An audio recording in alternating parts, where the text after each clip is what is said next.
इस वीडियो में हम शुरू कर रहे हैं 9th स्टैंडर्ड पॉलिटिकल साइंस का first chapter post world war political developments. Let us revise.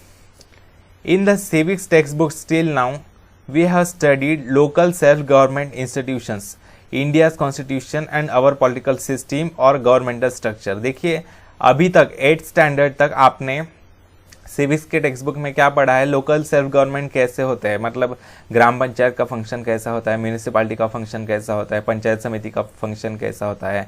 फिर इंडिया के कॉन्स्टिट्यूशन के बारे में पढ़ा, हमारी पॉलिटिकल सिस्टम कैसी होती है, जैसे कि हमारे यहाँ डेमोक्रेसी है, पार्लियामेंट होती है, उसके बारे में आपने पढ़ा. In this class we are going to study India's relations with the world. इस क्लास में हम इंडिया के दुनिया के साथ कैसे रिलेशंस है, बाकी देशों के साथ कैसे रिलेशंस है, वो हम सीखने वाले हैं. You must have understood world geography through the study of geography. Geography के स्टडी के बाद आपको वर्ल्ड की ज्योग्राफी कैसी है उसके बारे में पता चल चुका होगा. You must have become familiar with the global historical events through the study of history. दुनिया की हिस्ट्री कैसी रही है उसके बारे में भी हिस्ट्री के सीखने के बाद आपको पता चल चुका होगा. Now through the study of political science we are going to study India's relations with the world and some major global issues. India के दूसरे देशों के साथ कैसे रिलेशंस है और दुनिया के महत्वपूर्ण समस्याएं क्या है उसके बारे में हम इस चैप्टर में सीखने वाले हैं, इस साल सीखने वाले हैं. We are dependent on different persons, institutions and organizations in the society for different reasons. देखिए कोई भी व्यक्ति हो, कोई भी पर्सन हो, वो दूसरे पर्सन्स पर डिपेंडेंट होता है कोई ना कोई कारणों से. जैसे कि आप अपने माता पिता के ऊपर डिपेंडेंट हो अपने सब कुछ चलाने के लिए, सारी ज़रूरतें पूरी करने के लिए, और आप टीचर्स पर भी डिपेंडेंट हो अपना एजुकेशन पाने के लिए, फिर डॉक्टर्स पर डिपेंडेंट हो अपनी हेल्थ अच्छी रखने के लिए वगैरह. आपके पेरेंट्स भी दूसरे सोसाइटी में दूसरे लोगों पर डिपेंडेंट होते हैं. And for different facilities our social life is interdependent and mutual cooperation has a very important place in it. देखिए हमारी सोसाइटी में इंटरडिपेंडेंट है, सारे लोग एक दूसरे के ऊपर डिपेंडेंट है, और म्यूचुअल कोऑपरेशन एक दूसरे के साथ सहयोग होना बहुत ही आवश्यक है. Just as it is true about individuals and society, it applies to different nations as well. जिस तरीके से अलग अलग पर्सन्स, अलग अलग व्यक्ति दूसरे व्यक्तियों पर निर्भर होते हैं, डिपेंडेंट होते हैं, उसी तरह अलग अलग देश भी दूसरे देशों के ऊपर डिपेंडेंट होते हैं. There are many independent nations in the world like India. Some exchange and interaction goes on between them constantly. दुनिया में बहुत सारे इंडिपेंडेंट देश हैं इंडिया जैसे, उनके बीच में हमेशा लेन देन चलता रहता है. These independent states also enter into treaties with each other. वो देश जो है वो एक दूसरे के साथ कई सारे एग्रीमेंट्स भी करते हैं अपनी ज़रूरतें पूरी करने के लिए. A system of all these independent sovereign states comes up. देखिए ये सारे इंडिपेंडेंट देश एक दूसरे के साथ सहयोग के लिए साथ आते हैं. सोवेरियन मतलब जो स्वयं प्रभु देश होते हैं, इसका मतलब उस देश के निर्णय जो है वो पूरी तरह से उस देश के लोग ही लेते हैं. मतलब हमारा देश सोवेरियन है, मतलब हमारा देश जो है पूरी तरीके से हमारे देश की सरकार ही निर्णय लेती है जो हमारे लोगों से बनती है. पहले हमारा देश जब इंडिपेंडेंट नहीं था, ब्रिटिशों के कब्जे में था, तब हमारा देश सोवेरियन नहीं था. हमारे देश के डिसीजंस जो थे वो ब्रिटिश सरकार द्वारा लिए जाते थे, तो उस समय हमारा देश सोवेरियन नहीं कह सकते हम उसको. अभी हमारा देश पूरी तरीके से सोवेरियन है. We call it international system. Let us get to know some features of this international system. Interdependence. अभी इंटरडिपेंडेंस के बारे में हम सीखते हैं. All the countries of the world are dependent on each other for one reason और the other. सारे देश एक दूसरे के ऊपर किसी न किसी कारणों से डिपेंडेंट है. However big, prosperous or developed a nation may be, it can never be self-sufficient about all its needs. कितना भी ताकतवर देश हो, बड़ा देश हो, अमीर देश हो, डेवलप्ड देश हो, विकसित देश हो, लेकिन वो अपनी सारी ज़रूरतें अकेले पूरा नहीं कर सकता. Even big nations have to depend upon other big and small Nations, बड़े बड़े देशों को भी दूसरे बड़े छोटे देशों पर डिपेंडेंट रहना पड़ता है कई सारे आवश्यकताओं को पूरी करने के लिए। Thus, interdependence is an important feature of the international system that is today's global system. अभी देखिए, आपको ये इसके बारे में सोचने के लिए बोला गया है। I wonder मतलब मैं सोचता हूं। What is the difference between the interdependence between individuals and between nations? देखिए, इंडिविजुअल्स मतलब पर्सन्स का इंटरडिपेंडेंस जो होता है वो छोटे प्रमाण पर होता है, छोटे लेवल पर होता है, लेकिन नेशंस का इंटरडिपेंडेंस जो होता है वो बहुत ही वास्ट क्वांटिटी में होता है। Is there such a division like rich countries and poor countries? Yes, बहुत से देश रिच है जैसे अमेरिका वगैरह, पुअर कंट्रीज भी है जैसे नॉर्थ कोरिया वगैरह। हमारा देश जो है वो दुनिया का छठा 2018 में दुनिया का 6th रिचेस्ट कंट्री है हमारा। Just as a country is governed by a constitution, is there some kind of a constitution at the global level? हाँ, यूनाइटेड नेशंस ऑर्गेनाइजेशन के बारे में आपने सीखा होगा, आपने सुना होगा। तो यूनो जिसे कहते हैं, तो यूनाइटेड नेशंस ऑर्गेनाइजेशन की अपनी एक कॉन्स्टिट्यूशन होती है और उसके अनुसार वो चलता है। Who enjoys the supreme position in an international system? International system में कौन सुप्रीम पोजिशन एंजॉय करता है? तो इसका आंसर ये है, देखिए, यूनाइटेड नेशंस का जो जनरल सेक्रेटरी होता है वो हेड होता है ऐसा माना जाता है, लेकिन उसके पास पावर्स तो बहुत कम होती है। वैसे देखा जाए तो पावरफुल देश जो होते हैं जैसे अमेरिका वगैरह, उनकी बहुत चलती है दुनिया में, तो वही उनके जो सरकार होती है वही ज़्यादा मतलब महत्व पाती है दुनिया में। International relations through foreign policy.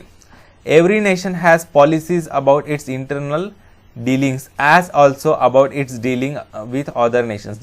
देखिए, हर देश की नीति होती है, अपने देश में जो अलग अलग समस्याएं आ रही है उसके लिए, वो समस्याएं सॉल्व करने के लिए कई सारी नीतियां होती है। हम अपने देश में गरीबी होती है या खेती की नीति क्या होनी चाहिए, किस देश में किस रीजन में कौन विकास कम हो रहा है तो उस रीजन की तरफ ध्यान देना पड़ता है देश की सरकार को।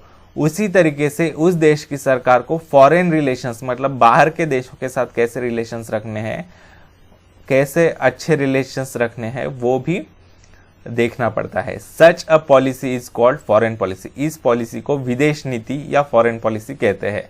We are going to study India's foreign policy in detail in the next chapter. Bharat की विदेश नीति, इंडिया की फॉरेन पॉलिसी जो है वह हम नेक्स्ट चैप्टर में डिटेल में पढ़ने वाले हैं। Let's do this. ये आपको करना है, न्यूज़पेपर्स कलेक्ट करने हैं 1 महीना के वगैरह। चलिए आगे बढ़ते हैं। Background. The world in which we live today has been shaped through many events and developments. Hence, we need to go back to history in order to understand today's world. देखिए, आज का जो दुनिया बनी है वो आज इस मुकाम पर क्यों पहुंची है, कैसे पहुंची है, ये पता करने के लिए हमें हिस्ट्री को सीखना बहुत ज़रूरी होता है, इतिहास को सीखना बहुत ज़रूरी होता है। जैसे कि आज हम एक दुनिया की बहुत महत्वपूर्ण देश है इंडिया, वो हम कैसे बने, इस स्टेज तक कैसे आए। 15 अगस्त 1947 को हम एक इंडिपेंडेंट देश बने, ब्रिटिशों के कब्जे से आज़ाद हुए। उसके बाद 26 जनवरी 1950 को हमारी कॉन्स्टिट्यूशन लागू हुई हमारे देश में और हम एक रिपब्लिक बने, एक स्वतंत्र देश बने। तो फिर उसके बाद हमारे देश में डेमोक्रेसी कायम हुई और आज हम दुनिया के सबसे बड़ी डेमोक्रेसी है और बहुत ही पावरफुल देश है इंडिया एक। तो इस स्टेज पर कैसे आए, ये हमें पता करने के लिए हमें हिस्ट्री के इवेंट्स स्टडी करने पड़ते हैं, ठीक है। Hence we need to go back to history in order to understand today's world. We know that 2 world wars were fought in the last century. देखिए, पिछली शताब्दी में we know that 2 world wars were fought in the last century, मतलब अभी 21st century है, तो last century मतलब 20th century. These were the most important events in the world in that century. पिछली शताब्दी में ये बहुत ही सबसे महत्वपूर्ण घटनाएं मानी जाती है, वर्ल्ड वॉर 1 और वर्ल्ड वॉर 2, क्योंकि उसका बहुत ही ज़्यादा डीप इम्पैक्ट हुआ हमारे दुनिया पर। The world completely changed because of them. New currents of thought emerge. देखिए दुनिया पूरी तरीके से बदल गई वर्ल्ड वॉर 1 और वर्ल्ड वॉर 2 होने के बाद। कई सारी नई विचारधाराएं शुरू हुई। Let us understand what else happened due to these world wars. अभी वर्ल्ड वॉर्स होने के बाद क्या हुआ वो पता करने के लिए वर्ल्ड वॉर के दौरान क्या हुआ वो पता करना पड़ेगा। First world war. The first world war was fought between 1914 and 1918। 1914 में शुरू हुआ था फर्स्ट वर्ल्ड वॉर और 1918 में खत्म हुआ था। Major countries of Europe took part in it. यूरोपीय देश, महत्वपूर्ण देश उसमें हिस्सा लिया था। Europe had a very central place in the international और global system at that time. देखिए यूरोप जो है, देखिए ये वर्ल्ड मैप है, तो ये एशिया है, ये अफ्रीका है, ये ऑस्ट्रेलिया है, ये साउथ अमेरिका है, ये नॉर्थ अमेरिका है, तो ये यूरोप है। ये जो छोटे छोटे देश दिख रहे हैं उनका जो बना हुआ है वो यूरोप है, ठीक है।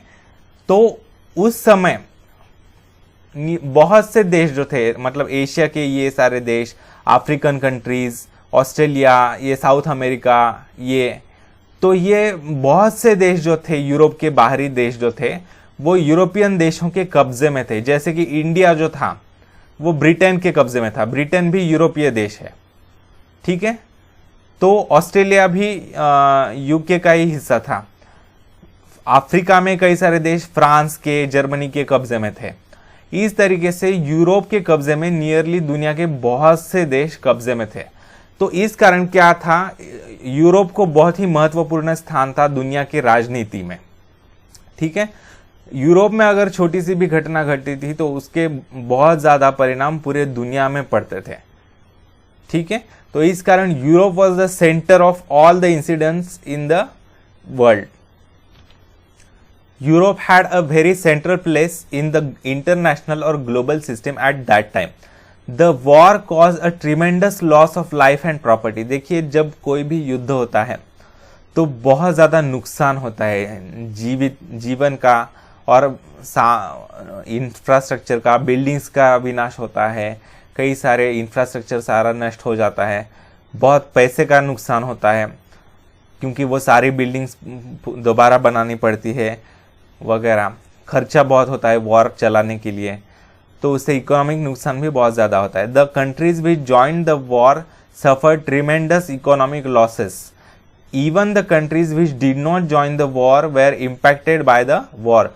जो देश वर्ल्ड वॉर 1 में ज्वाइन नहीं हुए थे उनके ऊपर भी बहुत ज़्यादा इम्पैक्ट पड़ा। जैसे कि इंडिया ने तो मतलब इंडिया तो ब्रिटिशों के कब्जे में था और ब्रिटेन ने हिस्सा लिया था वर्ल्ड वॉर 1 में, तो इनडायरेक्टली इंडिया पर भी उसका बहुत बुरा परिणाम हुआ क्योंकि ब्रिटेन ने इंडिया से भरपाई करनी शुरू कर दी जो नुकसान हुआ था उसका। The economics of the victorious nations as well as the losing countries collapse. जो हारे हुए देश थे वो तो सब कुछ हार चुके थे, उनकी इकोनॉमी भी कोलैप्स हो चुकी थी, लेकिन जो जीत चुके थे देश उनका भी बहुत ज़्यादा इकोनॉमिक नुकसान हुआ था। Countries involve in the first world war. देखिए फर्स्ट वर्ल्ड वॉर जो था वो 2 ग्रुप्स ऑफ नेशंस के बीच में हुआ था, 2 गुटों के बीच में हुआ था। पहला ग्रुप था एलाइड पावर्स, ठीक है, और दूसरा ग्रुप था सेंट्रल पावर्स। एलाइज मतलब दोस्त देश। एलाइड पावर्स के बीच में और सेंट्रल पावर्स के बीच में युद्ध हुआ था, प्रथम विश्व युद्ध। तो एलाइड पावर्स में कौन से देश थे? Britain, France, Russia, Italy, America, ये देश थे। ये ग्रुप बनाकर किनके खिलाफ लड़ रहे थे? तो सेंट्रल पावर्स के खिलाफ। उसमें कौन से देश थे? Germany, Austria, Hungary, Ottoman Empire. Ottoman Empire मतलब टर्की, तुर्कस्तान जिन्हें कहा जाता है, बल्गेरिया, ये देश थे। At the end of the First World War, all the nations felt that such a war should not happen again and some measures need to be taken to achieve that end. जब world war 1 हुआ तो सभी देशों को लगा कि इसमें हमारा बहुत ज़्यादा नुकसान हुआ और ऐसा बड़ा वॉर दोबारा नहीं होना चाहिए और इसके लिए कुछ मेजर्स, कुछ प्रिकॉशंस लेने की आवश्यकता है। An international organization called the League of Nations was established out of this thinking. तो वॉर नहीं होना चाहिए, नेशंस पर कंट्रोल होना चाहिए झगड़े करने वाले देशों पर, इस सोच से लीग ऑफ नेशंस इस ऑर्गेनाइजेशन की स्थापना हुई है। जैसे आज के ज़माने में यूनाइटेड नेशंस ऑर्गेनाइजेशन है, यूनो, वैसे उस ज़माने में लीग ऑफ नेशंस की स्थापना की गई थी। It became an important platform to solve international disputes and carry out negotiations. तो लीग ऑफ नेशंस जो थी वो क्या करती थी, अगर दो देशों के बीच में कोई झगड़ा चल रहा है तो उसका परिणाम युद्ध में ना हो, उसके तौर पर लीग ऑफ नेशंस काम करने लगी। अगर दो देशों के बीच किसी इशू पर झगड़ा हो रहा है तो वो चर्चा के द्वारा सॉल्व करने की कोशिश की जाने लगी। The main responsibility of the league of nations was understood to be to avoid war. League of nations का मेन उद्देश्य क्या था, तो वॉर को अवॉइड करना, वॉर को रोकना, युद्ध को रोकना। After the first world war major changes came about in Europe and outside Europe. First world war के बाद यूरोप में और बाकी दुनिया में भी बहुत ज्यादा चेंजेस आए। For example, earlier empires in Europe collapse and new nations came into being. देखिए यूरोप में बहुत ज्यादा बदलाव आ गए फर्स्ट वर्ल्ड वॉर के बाद। बड़े बड़े जो एम्पायर्स थे, बड़े बड़े साम्राज्य थे जहां पर मोनार्की हुआ करती थी, मतलब राजेशाही, राजा हुआ करता था, वो कोलैप्स हो गया और वहां पर डेमोक्रेसी आ गई, प्रजातंत्र आ गया। Many European countries had their colonies in the continents of Africa and Asia। जैसे कि मैंने अभी बताया थोड़ी देर पहले कि यूरोपियन कंट्रीज के अफ्रीका और एशिया में कॉलोनीज हुआ करती थी, मतलब अफ्रीकन और एशियन देशों को उन्होंने अपने कब्जे में रखा हुआ था। Movements for independence started in these colonies. तो इन देशों में जो अफ्रीकन और एशियन देश थे जो यूरोपियन देशों के कब्जे में थे, वहां पर इंडिपेंडेंस की मूवमेंट्स जोरों शोरों से शुरू हो गई। जैसे कि इंडिया में इंडिपेंडेंस की मूवमेंट बहुत ज्यादा जोरों से शुरू हो गई ब्रिटेन के खिलाफ। These movements challenge the hegemony of the European nations. Hegemony मतलब डोमिनेशन। तो इस मूवमेंट से क्या हुआ, यूरोपियन देशों का जो डोमिनेशन चल रहा था पूरी दुनिया में, उसको उन्होंने चैलेंज करना शुरू कर दिया एशियन और अफ्रीकन देशों ने। League of nations was established after the first world war to establish peace. तो लीग ऑफ नेशंस की स्थापना फर्स्ट वर्ल्ड वॉर के बाद शांति की प्रस्थापना के लिए हुई थी, but it did not succeed at preventing war. लेकिन वो सेकेंड वर्ल्ड वॉर जो हुआ उसे नहीं रोक पाई। सेकेंड वर्ल्ड वॉर जो इससे भी भयानक हुआ था फर्स्ट वर्ल्ड वॉर से, उसे नहीं रोक पाई League of Nations. Autocratic regimes came up in Germany, Italy, Spain and other countries. देखिए ऑटोक्रेटिक मतलब एक ही इंसान के हाथ में अनलिमिटेड पावर्स जहां पर होती है। देखिए हमारे देश में प्राइम मिनिस्टर होते हैं, जैसे कि मोदी जी हमारे प्राइम मिनिस्टर है, नरेंद्र मोदी जी। तो उनके हाथों में पावर तो होती है लेकिन अनलिमिटेड पावर नहीं होती, उनके ऊपर भी कंट्रोल होता है, पार्लियामेंट का कंट्रोल होता है, अपोजिशन पार्टी जो होती है, विपक्ष जो होते हैं, उनका कंट्रोल होता है। तो इस तरीके से उनके पावर पर लिमिटेशंस होते हैं, ठीक है। लेकिन ऑटोक्रेटिक रेजिम्स में ऐसा नहीं होता, डिक्टेटोरियल रेजिम्स जिन्हें कहा जाता है। तो वो जो होते हैं वहां पर उनके देश में, ऑटोक्रेटिक देशों में एक ही पर्सन के हाथों में अनलिमिटेड पावर होती है, अनलिमिटेड सत्ता होती है, जो जिससे मतलब वो जो चाहे वो कर सकता है, जब भी दिल चाहे तब दूसरे देशों पर आक्रमण कर सकता है। वैसा डेमोक्रेटिक देशों में नहीं होता।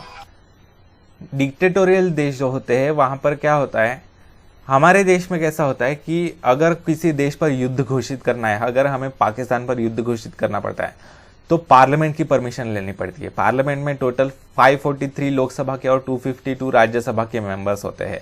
इतने मेंबर्स ऑफ पार्लियामेंट जब हाँ कहेंगे तभी हम युद्ध घोषित कर सकते हैं। लेकिन डिक्टेटर्स जहाँ होते हैं, ऑटोक्रेटिक रिजिम जहाँ होता है, वहाँ पर ऐसे नहीं होता। एक इंसान के मन में आ जाए कि इसके ऊपर, किसी देश के ऊपर युद्ध घोषित कर देना है हमें, तो वो कर सकते हैं, उनके ऊपर कोई कंट्रोल नहीं रहता। लेकिन पार्लियामेंट अगर होती है, डेमोक्रेसी होती है, तो वहाँ पर कंट्रोल होता है। ऐसे ही प्राइम मिनिस्टर के मन में आ गया और पाकिस्तान के ऊपर मिसाइल दाग दी, ऐसा नहीं हो सकता डेमोक्रेसी में। तो इसलिए डेमोक्रेसी जो होती है वो हमेशा पीसफुल होती है, और ऑटोक्रेटिक रेजिम्स जो होते हैं वो ज़्यादातर जो होते हैं वो मतलब वॉर के ऊपर होते हैं। तो बहुत से देशों में फर्स्ट वर्ल्ड वॉर के बाद ऑटोक्रेटिक रेजिम्स आ गए थे, उसके कारण भी विस्फोटक परिस्थिति हो गई थी यूरोप की, और फिर से वर्ल्ड वॉर सेकेंड हो गया था। All these developments culminated in the second world war. देखिए यहाँ पर Indian soldiers on a battlefield in the first world war लड़ रहे हैं फर्स्ट वर्ल्ड वॉर में। अब ये किन के साइड से लड़ रहे होंगे, अगर आपको ऐसा लग रहा होगा तो ये ब्रिटेन के साइड से लड़ रहे थे, क्योंकि इंडियन आर्मी जो थी वो ब्रिटेन चला रही थी उस समय, क्योंकि हम ब्रिटेन के कब्जे में थे। रॉयल इंडियन आर्मी कहते थे उस समय उसे। Think and right. The autocratic dictatorial regime of Hitler came up in Germany. Germany में हिटलर की हुकुमशाही आ गई। ऑटोक्रेटिक डिक्टेटोरियल रेजिम को हुकुमशाही कहते हैं। What would have happened had the democratic traditions been strong in Germany. अगर डेमोक्रेटिक ट्रेडिशन स्ट्रॉन्ग होती Germany में तो क्या होता, ऐसा पूछा है। तो अगर डेमोक्रेसी स्ट्रांग होती जर्मनी में उस समय तो शायद वर्ल्ड वॉर सेकंड ना हुआ होता। जर्मनी के कारण सेकंड वर्ल्ड वॉर हुआ था। जर्मनी ने सभी देशों पर आक्रमण कर दिया था, यूरोप के आसपास के देशों पर, 2-3 देशों पर एक ही समय पर। उसके कारण बहुत ज़्यादा मतलब डिस्ट्रक्टिव वर्ल्ड वॉर सेकेंड हुआ था। What precautions should we take in order to prevent the rise of autocratic regimes. Autocratic regimes अगर प्रिवेंट करने हैं, हुकुमशाही किसी देश में प्रिवेंट करनी है, तो नेबरिंग कंट्रीज के साथ और दूसरे देशों के साथ अच्छे रिलेशंस होना बहुत ज़रूरी होता है, क्योंकि जिस देश में नेबरिंग कंट्रीज के साथ अच्छे रिलेशंस नहीं होते वहां पर डेमोक्रेसी नहीं टिक पाती। What is your opinion? The League of Nations was established to prevent war, but it failed to avoid war. What measures should the League have taken to prevent war? देखिए, league of Nations ने जो देश नहीं मान रहे उनकी बात, जो देश झगड़े कर रहे, जो देश झगड़ालू है, वॉर करते हैं, उनके ऊपर कार्रवाई करनी चाहिए थी, लेकिन लीग ऑफ नेशंस ने नहीं की। लीग ऑफ नेशंस को उतने अधिकार नहीं थे, तो उसके कारण वो वॉर नहीं रोक पाई। अभी देखते हैं second world war. The second world war was fought between 1939 and 1945। Second world war जो था वो 1939 से लेकर 1945 तक चला था। It prove to be far more destructive than the first world war. ये बहुत ही फर्स्ट वर्ल्ड वॉर के मुकाबले में बहुत ज़्यादा डिस्ट्रक्टिव हुआ था, क्योंकि बहुत ज़्यादा एडवांस्ड साइंस टेक्नोलॉजी डेवलप हो चुकी थी, और भी एडवांस मिसाइल्स और वेपन्स डेवलप हो चुके थे। न्यूक्लियर बॉम्ब का इन्वेंशन हुआ था, इसके कारण बहुत ज़्यादा डिस्ट्रक्टिव हुआ था। Not only was it more wide spread compare to the first world war, but also more advance technology was employed in this war. Countries which took part in the Second World War once again faced a situation of economic crisis. तो जिन देशों ने second world war में हिस्सा लिया था उनके economy फिर से कोलैप्स हो गई और उनको आर्थिक समस्याओं से जूझना पड़ रहा था। तो ये आपको लिखना है। Countries involve in the second world war, कौन से देश ने हिस्सा लिया था सेकेंड वर्ल्ड वॉर में, वो देखते हैं। दो ग्रुप्स के बीच में सेकेंड वर्ल्ड वॉर हुआ था, एलाइड पावर्स और एक्सिस पावर्स। एलाइड पावर्स में था Britain, France, Australia, Canada, New Zealand, India, Soviet union, China, America. India नहीं चाह रहा था उस सेकेंड वर्ल्ड वॉर में हिस्सा लेने के लिए, लेकिन ब्रिटेन के कारण उसे ब्रिटेन का सपोर्ट करना पड़ा, क्योंकि हम कब्जे में थे ब्रिटेन के। एक्सिस पावर्स के में कौन से देश थे, तो Germany, Japan, Italy. America played a major role in the second world war. America का बहुत ही महत्वपूर्ण भूमिका रही है सेकेंड वर्ल्ड वॉर में। It had manufactured nuclear weapons, उसने न्यूक्लियर वेपन्स बनाए थे। In order to end the war it drop 2 nuclear weapons on 2 cities of Japan, Hiroshima and Nagasaki on 6th and 9th of August 1945 respectively. मतलब second world war को नष्ट करने के लिए, रोकने के लिए अमेरिका ने 2 न्यूक्लियर वेपन्स दागे थे हिरोशिमा और नागासाकी पर। किन तारीखों पर? हिरोशिमा पर 6th of August 1945 को और नागासाकी पर 9th of August 1945 पर। The Second World War ended with the defeat of Germany in Europe and of Japan in Asia. Germany ने यूरोप में हार मान ली और जापान ने एशिया में हार मान ली, सरेंडर कर दिया। उसके बाद सेकेंड वर्ल्ड वॉर खत्म हो गया। Among the many events that took place in the world after the Second World War was the beginning of Cold War. World war तो खत्म हो गया था, सेकेंड वर्ल्ड वॉर खत्म हो गया था, लेकिन अभी कोल्ड वॉर शुरू हुआ था। 1945 to 1991 is a long period of the cold war. Cold war का 1945 के बाद कोल्ड वॉर शुरू हुआ था और 1991 तक वो चला था कोल्ड वॉर। रशिया और अमेरिका के बीच में ये चला था। मतलब कोल्ड वॉर मतलब एक्चुअल वॉर तो नहीं हुआ था, लेकिन हमेशा टेंशन का सिचुएशन रहता था, उसे नाम दिया था cold war. Let us take stock of few changes in this period.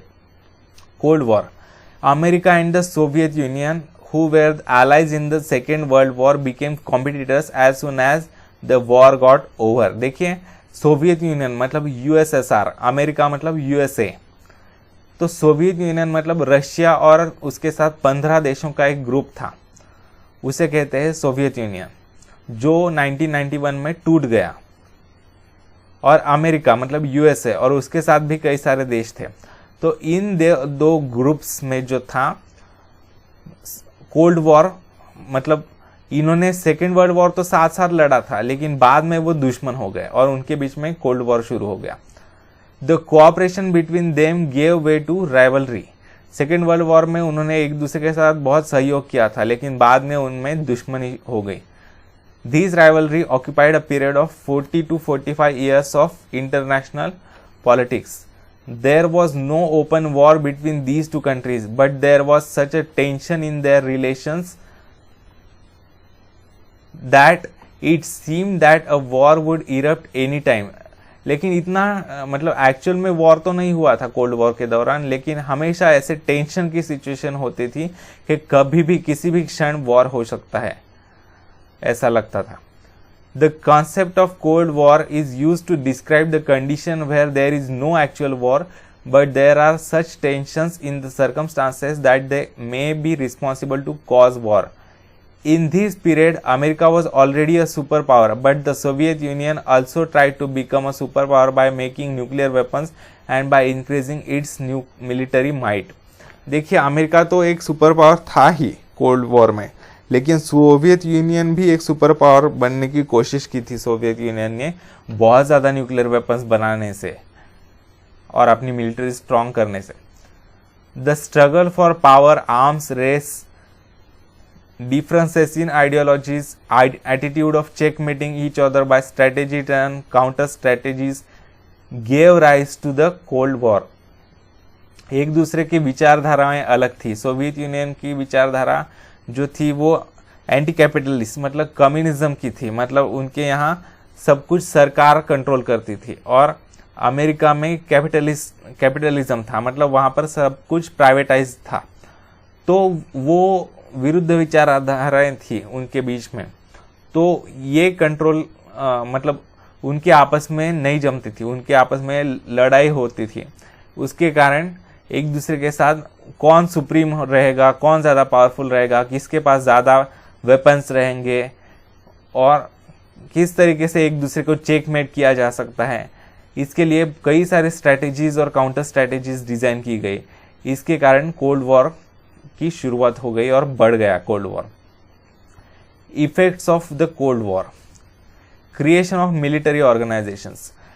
Effects of cold war क्या हो गए, तो कई सारे मिलिट्री ऑर्गेनाइजेशंस बन गए। During the cold war both the super powers created military organisations, USA और यूएसएसआर, इन दोनों ने मिलिट्री ऑर्गेनाइजेशंस बनाई, सोवियत यूनियन और अमेरिका ने। द रिस्पेक्टिव सुपर पावर्स टूक up the responsibility of the security of the countries joining the military organisations led by them. दो गुटों में दुनिया बढ़ गई, दो ग्रुप्स में। तो जिस अपने अपने ग्रुप्स में जो ज्वाइन होते थे उनकी, मतलब अमेरिका के ग्रुप में जो ज्वाइन होते थे उनकी फिक्र सारी अमेरिका करता था, और रशिया के ग्रुप में, सोवियत यूनियन के ग्रुप में जो देश शामिल होते थे उनकी फिक्र सारी मिलिट्री प्रोटेक्शन वगैरह सब कुछ रशिया करता था।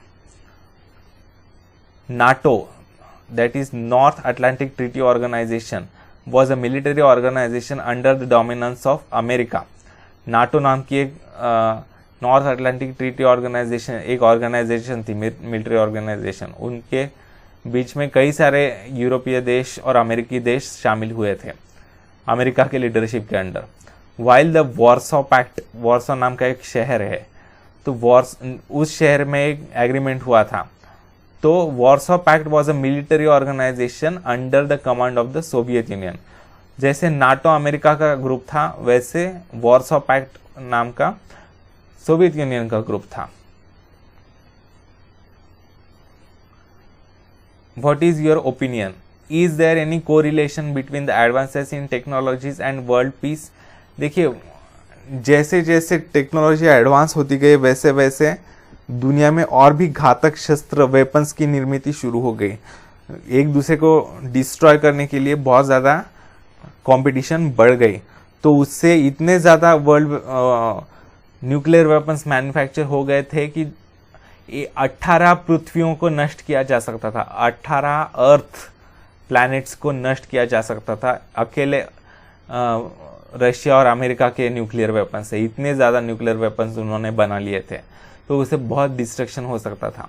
वैसे ही कंप्यूटर बनाया गया, कई सारे मेडिकल एडवांसमेंट्स हो गए, तो उसके कारण पीसफुल कारणों से भी टेक्नोलॉजी एडवांस हो गई थी। How can technology B use for human welfare? तो हेल्थ केयर में लगाई जा सकती है एडवांस टेक्नोलॉजी, मतलब हॉस्पिटल्स में वगैरह कई सारे डिसऑर्डर्स क्योर करने के लिए वगैरह। तो इस तरीके से अच्छे कामों के लिए भी टेक्नोलॉजी का यूज किया जा सकता है। बायपोलराइजेशन ऑफ द वर्ल्ड, बाय मतलब टू, दो, बायपोलराइजेशन मतलब दुनिया जो थी कोल्ड वॉर के कारण दो गुटों में बंट चुकी थी, दो ग्रुप्स में, दो हिस्सों में बंट चुकी थी। During the cold war most countries of the world joined either of the two super power blocks. पहला था सोवियत यूनियन और दूसरा था अमेरिका। दो गुटों में दुनिया बंट चुकी थी। कुछ देश जो थे वो सोवियत यूनियन के समर्थन में थे और कुछ देश जो थे वो अमेरिका के समर्थन में थे। Such a division of the nations of the world into two groups is bipolarization. उसे कहते हैं bipolarization. The scope of the Cold War increased due to this. दूसरे देश भी एक एक के ग्रुप में शामिल होने लगे, उसके कारण कोल्ड वॉर का स्कोप और भी बढ़ गया। The sphere of tension increased. Let us do this. The Cuban Missile Crisis 1962 was an important event in the Cold War period. Find out more about this event. देखिए, ये है world map. Cold war के दौरान क्या हुआ था? 1945 में world war second खत्म हुआ और कोल्ड वॉर की शुरुआत हुई। कोल्ड वॉर जो था वो रशिया मतलब सोवियत यूनियन और अमेरिका के बीच में था। तो उसमें देखिए सेकेंड वर्ल्ड वॉर खत्म होने के बाद कई सारे देश आज़ाद होने लगे थे। 1945 के बाद 1947 में इंडिया को आज़ादी मिली, पाकिस्तान भी बना। तो ऐसे कई सारे देश थे जो धीरे धीरे आज़ाद होने लगे थे एशिया में और अफ्रीका में। तो उससे क्या होने लगा कि जो नए नए देश आज़ाद हो रहे थे वो रशिया और अमेरिका अपने अपने गुटों में लाने की कोशिश कर रहे थे। सोवियत यूनियन मतलब रशिया जो था वो नए नए जो देश आज़ाद हो रहे थे वो अपने गुट में लाना चाहता था, अमेरिका अपने ग्रुप में लाना चाहता था। तो इससे इन दोनों के बीच में बहुत ज़्यादा कंपटीशन बढ़ी थी। ये कंपटीशन सबसे ज़्यादा यूरोप में बहुत थी। ये जो छोटे छोटे देश है यूरोप के, उनमें ईस्टर्न यूरोप के जो देश थे ईस्टर्न साइड के, वो सोवियत यूनियन के यानी रशिया के कब्जे में मतलब प्रभाव में आ गए और वेस्टर्न जो देश थे वो अमेरिका के प्रभाव में आ गए थे। उनके ऊपर अपना अपना प्रभाव बढ़ाने की कोशिश कर रहे थे।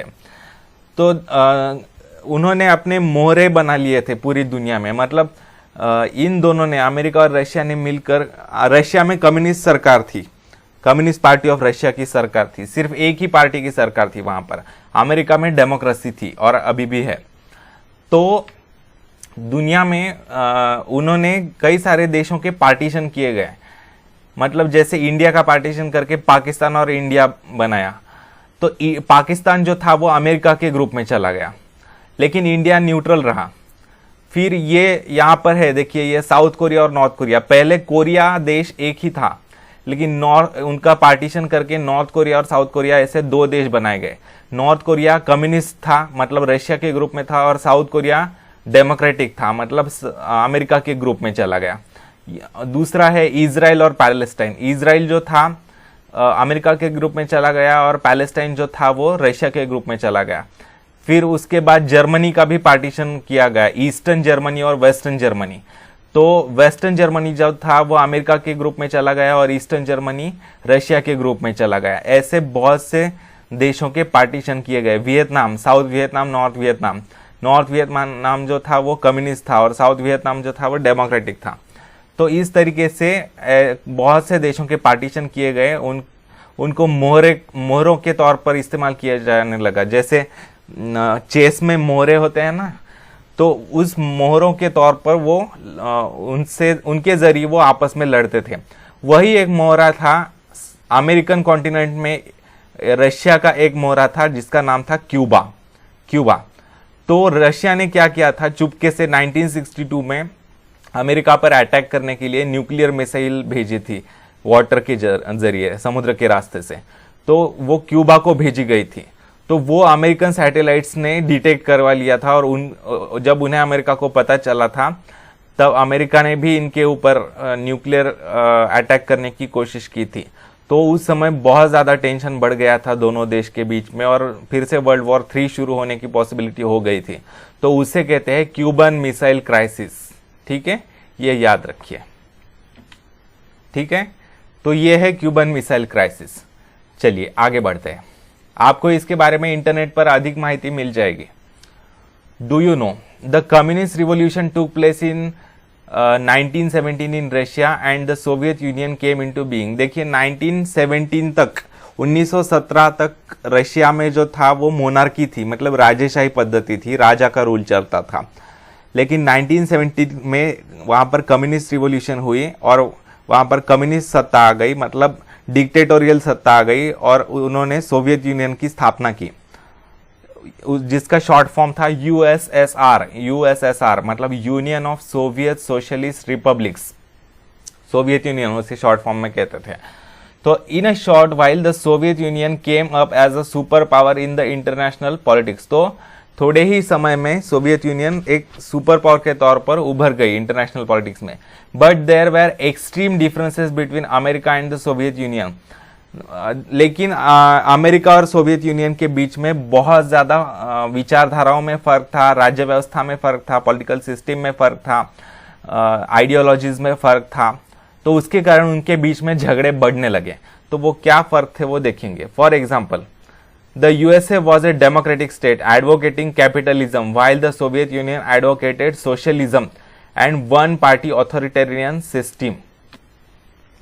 देखिए, किसी भी देश में इकोनॉमी चलाने के 3 विचारधाराएं हैं। 3 विचारधाराओं पर आधारित देश में इकोनॉमी चलाई जाती है। कुछ देशों में कैपिटलिज्म होता है, कुछ देशों में सोशलिज्म होता है, और कुछ देशों में मिक्स्ड इकोनॉमी होती है।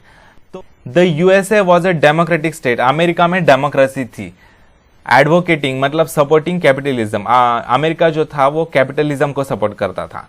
While the Soviet union advocated socialism and one party authoritarian system. One authoritarian मतलब डिक्टेटोरियल, हुकुमशाही पद्धति।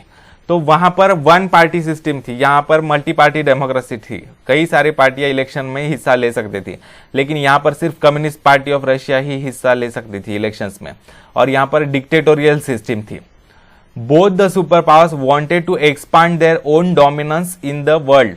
तो ये जो दोनों थे, अमेरिका और सोवियत यूनियन, वो जो नए नए देश आजाद हो रहे थे, वहां पर अमेरिका जो था वो डेमोक्रेसी लाने की कोशिश करता था, और सोवियत यूनियन जो था वो कम्युनिस्ट राज्य पद्धति लाने की कोशिश करते थे। जो नए देश आजाद हो रहे थे वो वहां पर अपनी अपनी विचारधाराओं का प्रसार करना चाहते थे, वो स्प्रेड करना चाहते थे ज्यादा से ज्यादा अपनी ideology. America wanted to spread capitalism while the Soviet Union wanted to spread socialism. Both countries started making efforts to pull smaller countries into their respective blocks in order to increase their hegemony. अपना अपना domination बढ़ाने के लिए America और Soviet union जो है वो अब अपने अपने ग्रुप में जो छोटे छोटे देश थे, जो अंडर डेवलप्ड देश थे, जो नए नए आज़ाद हो रहे थे, उनको अपने ग्रुप में खींचने की कोशिश करने लगे। As a result Europe was ideologically divided. इसके कारण यूरोप में बहुत ही डिवीजन हो गया। Western European countries join the bloc led by America, while Eastern European countries joined the bloc led by Soviet Union. Eastern Europe के देश जो थे वो सोवियत यूनियन के ग्रुप में चले गए और वेस्टर्न यूरोप के जो देश थे वो अमेरिकन ग्रुप में चले गए। These superpowers espoused the policy of extending military and economic help to the countries in their respective blocks। तो जो देश अपने उनके ग्रुप में शामिल होता था उनको वो मिलिट्री और इकोनॉमिक हेल्प देते थे। Arms race, the superpowers started producing arms on a larger scale to outsmart each other। तो जो सुपर पावर्स थे अमेरिका और सोवियत यूनियन, वो एक दूसरे के साथ रेस करने लगे, बहुत ज्यादा वेपन्स बनाने लगे। एक ने 10 वेपन्स बनाए तो दूसरा 50 वेपन्स बनाने लगा। There started a rivalry मतलब दुश्मनी, to make more and more destructive weapons and to acquire the technology required for the same। But soon both the superpowers realized that the arms race may endanger international peace। तो दोनों को एहसास हुआ कुछ देर बाद कि इससे अंतरराष्ट्रीय शांति जो है वो खतरे में पड़ सकती है, दुनिया खतरे में पड़ सकती है। Hence efforts towards arms control and disarmament also happened during this period। तो वेपन्स को नष्ट करने की भी कोशिश की गई इस दौरान। क्रिएशन ऑफ रीजनल ऑर्गेनाइजेशंस की भी स्थापना की गई कई सारे रीजन्स में। Developing nations created regional organisations at the regional level in order to ensure mutual cooperation in the context of the super power rivalry. कुछ जो देश थे छोटे छोटे, उन्होंने सुपर पावर के दुश्मनी की तरफ इग्नोर करके अपने अपने रीजन में डेवलपमेंट करने के लिए अपने अपने रीजनल ऑर्गेनाइजेशंस की स्थापना की। They felt that economic development was more important। European countries came together and formed the European Economic Community। यूरोप में यूरोपियन इकोनॉमिक कम्युनिटी की स्थापना हुई। While the South East Asian countries, Singapore, Thailand, Malaysia, Indonesia, Philippines etcetera, इन देशों ने ASEAN की स्थापना की। Established the Association of South East Asian Nations, जिसका शॉर्ट फॉर्म होता है आसियान। आसियान की स्थापना की गई। फिर नॉन अलाइनमेंट मतलब कुछ देश ऐसे थे कि उन्होंने कहा कि हम सोवियत यूनियन के ग्रुप में भी नहीं जाना चाहते और अमेरिका के ग्रुप में भी नहीं जाना चाहते, हम किसी के ग्रुप में नहीं जाना चाहते, हम किसी के झगड़े में नहीं पड़ना चाहते, हम अपना अपना डेवलपमेंट करना चाहते हैं। उसे कहते हैं non alignment. In the period of the cold war, while the war was becoming bipolar, There were some countries which did not want to join the superpower rivalry। दोनों के दुश्मनी में वो नहीं पड़ना चाहते थे। Such nations decided to stay out of the Cold War rivalry। Their policy is known as non-alignment। उनके नीति को कहते हैं non-alignment। Non-alignment was an important movement during the Cold War। Non-aligned movement जिसे नाम कहा जाता है, NAM, non-aligned movement। The Asian and African countries which became independent after the Second World War supported the idea of non-alignment। तो जो Asian और African countries थी जो सेकेंड वर्ल्ड वॉर के बाद आज़ाद हुई थी नई, उन्होंने नॉन अलाइनमेंट की कल्पना को जन्म दिया।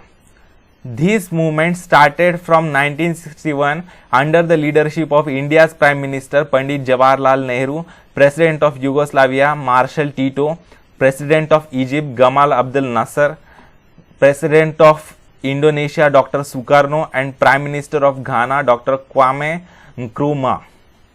इन्होंने शुरुआत की नॉन अलाइनमेंट मूवमेंट को। Evaluation of the non aligned movement. The non aligned movement has opposed colonialism मतलब दूसरों के देशों पर कब्जा करना। जैसे ब्रिटेन ने हमारे देश पर राज किया था 200 साल तक, तो उसको नॉन अलाइन्ड मूवमेंट के देश जो थे वो विरोध करते थे और जो ऐसे कब्जे में देश है उनको आज़ाद करवाने की कोशिश करते थे। इंपेरियलिज्म मतलब दूसरों के देशों पर आक्रमण करके उन पर अपना राज चलाना, उसे कहते हैं इंपेरियलिज्म, साम्राज्यवाद। एंड रेसिज्म मतलब ब्लैक्स वाइट्स, ब्लैक इंसान और वाइट इंसान के बीच में जो दुश्मनी रहती थी उसके खिलाफ भी उन्होंने आवाज उठाई। It has encourage the resolution of international disputes by peaceful means. Non aligned movement के देशों ने जो थे जो इंटरनेशनल डिस्प्यूट्स थे, इंटरनेशनल जो झगड़े थे, उन्हें शांतिपूर्ण तरीके से सॉल्व करने की कोशिश की। India led this movement under the guidance of Pandit Jawaharlal Nehru. India ने लीडरशिप लिया, हमारे पहले प्राइम मिनिस्टर पंडित जवाहरलाल नेहरू जी ने। India continued to actively support the movement afterwards as well. Even after the end of Cold War, the importance of the movement has not reduced. Cold war तो खत्म हो गई 1991 में, लेकिन अभी भी नॉन अलाइंड मूवमेंट का इंपॉर्टेंस खत्म नहीं हुआ है। The non aligned movement is based on eternal principles of humanism, global piece and equality. Non alignment movement जो है, इटर्नल मतलब अमर, प्रिंसिपल्स ऑफ ह्यूमनिज्म मतलब इंसानियत, ग्लोबल पीस जागतिक शांतता, और इक्वालिटी मतलब समानता। It has inspired the less developed countries to come together. जो अंडर डेवलप्ड देश थे उनको साथ आने के लिए उससे मदद मिली। It has encourage the resolution of international disputes by peaceful means while taking a firm stand on disarmament, fostering human rights and non-aligned movement put forth the problems of poor undeveloped countries firmly। तो जो गरीब देश थे, जो अविकसित देश थे, उनकी डेवलपमेंट के लिए उन्होंने आवाज उठाई। This movement made a demand of new international economic order. इससे नई विचारधारा शुरू हो गई, new economic international order, NIEO जिसे कहते हैं। Summarising briefly the significance of the non-aligned movement has not reduced even if the Cold War is over. It inspired the less developed countries to come together. It brought several new streams of economic and social changes into international politics. कई सारे नई विचारधाराएं, नए economic और social changes आ गए इससे। It gave these countries the confidence to assert themselves with self-respect in international politics. End of the cold war खत्म होने के बाद, the cold war that had dominated international politics since 1945 came to an end. It was an important event that happened towards the end of the last century. पिछले शताब्दी के अंत में cold war खत्म हो गया। There were many reasons for the end of the cold war as given below. First, the Soviet Union adopted the policy of opening up the economy. Soviet union ने, जो सरकार के कब्जे में थे, सारे कंपनियां, सब कुछ, सारी इंडस्ट्रीज जो थी वो सरकार के कब्जे में थे, तो उनको धीरे धीरे लूज करना शुरू कर दिया, सरकार के कब्जे से निकालना शुरू कर दिया। The state loosened up its control of the economy. Second, the then president, उस समय के president of the Soviet Union, Mikhail Gorbachev, implemented the policies of perestroika मतलब रीस्ट्रक्चरिंग, ये रशियन शब्द है, रशियन भाषा के शब्द है, एंड ग्लासनोस्ट मतलब ओपननेस, इकोनॉमी को ओपन किया गया, सरकारी कब्जे से ओपन किया गया। Due to these policies the control of the media reduced. Media पर भी उस समय सोवियत यूनियन में सरकार का ही कंट्रोल था, मतलब सरकार जो चाहती थी वही न्यूज चैनल्स वगैरह, न्यूज़पेपर्स देना पड़ता था उनको, सरकार के खिलाफ बोलना अलाउड नहीं था। आज भी चाइना में यही सिस्टम है, मतलब चाइना में आज भी कम्युनिज्म है, कम्युनिस्ट सरकार है, तो वहां पर आज भी सरकार के खिलाफ कुछ नहीं बोला जा सकता। ठीक है। Important changes took place in political and economic spheres, that is these spheres were restructured. These gave impetus to democracy. इससे डेमोक्रेसी को चालना मिली, प्रोत्साहन मिला।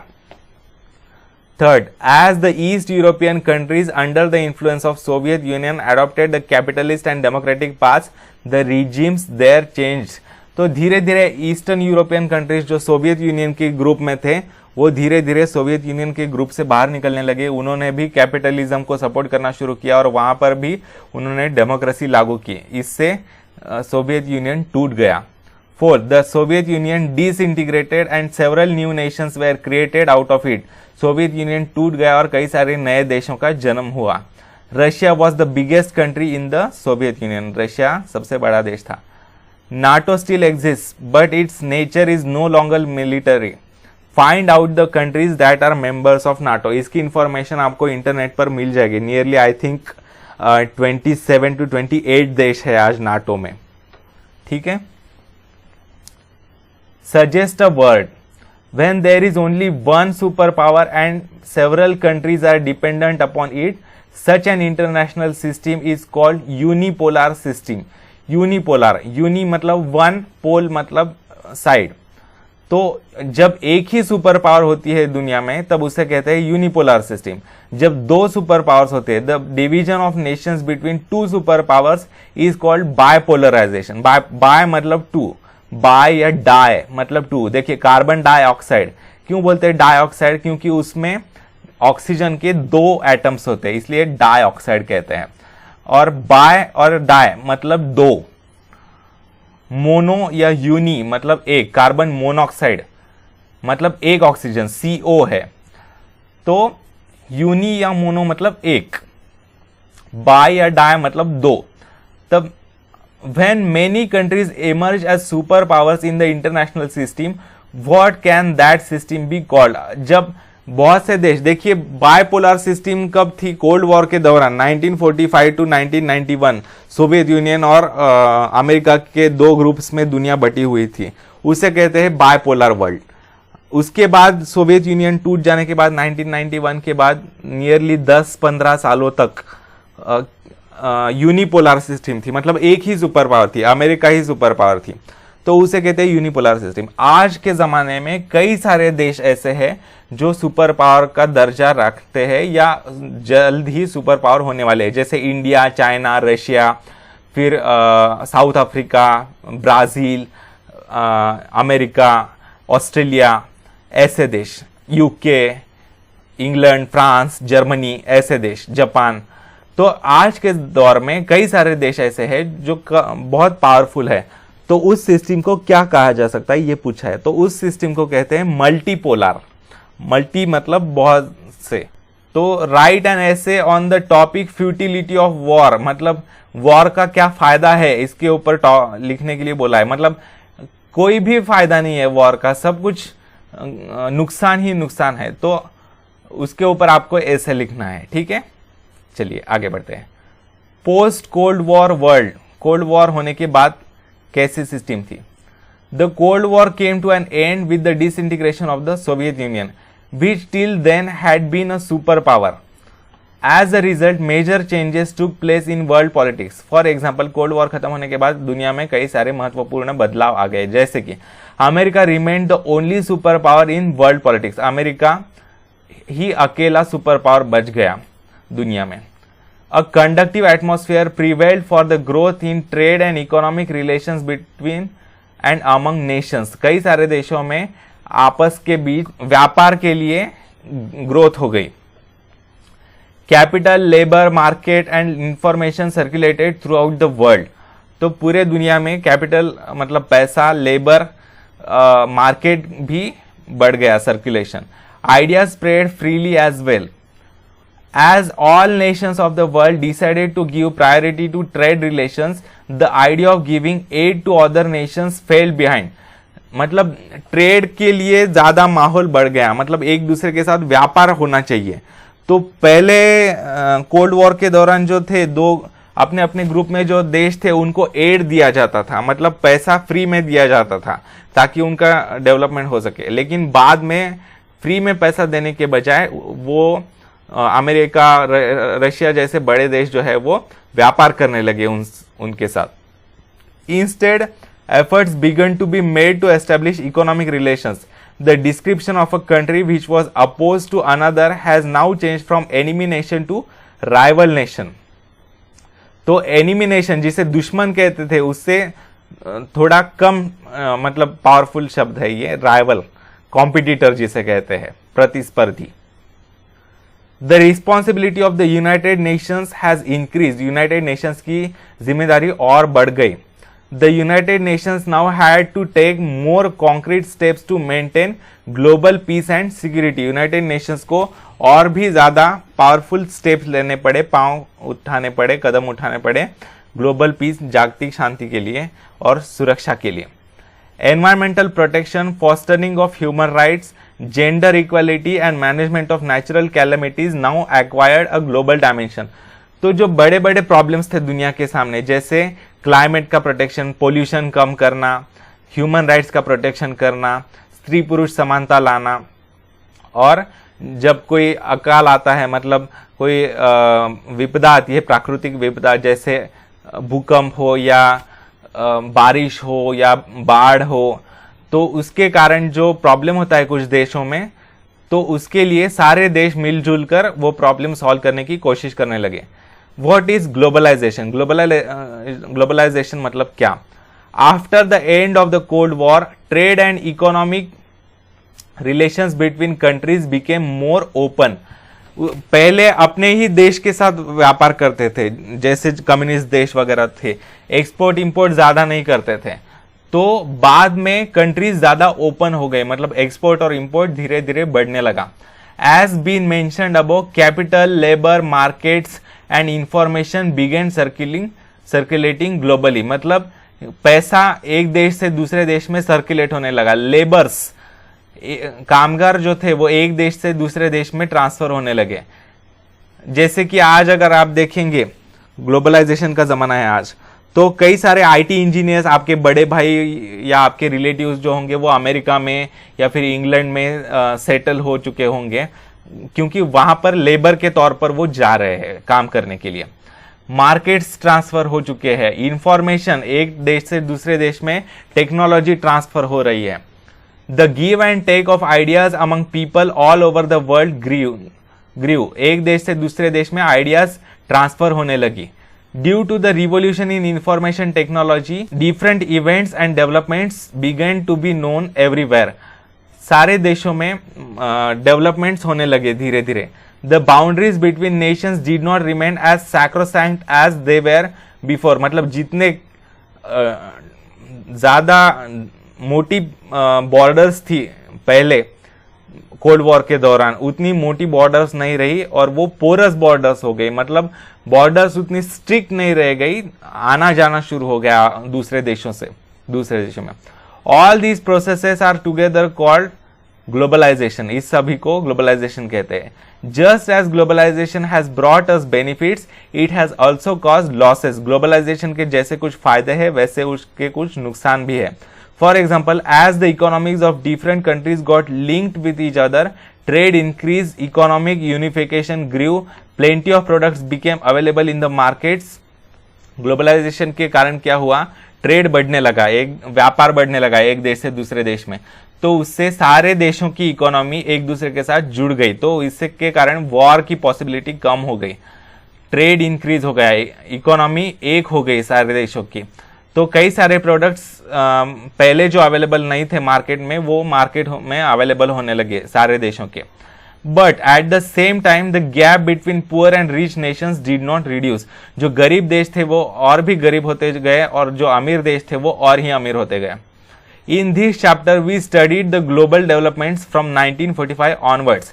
We understood the world in the cold war period, the arms race and the efforts at disarmament. We also learned about the meaning of globalization. In the next chapter we shall study India's foreign policy. अगले chapter में हम India की विदेश नीति सीखने वाले हैं.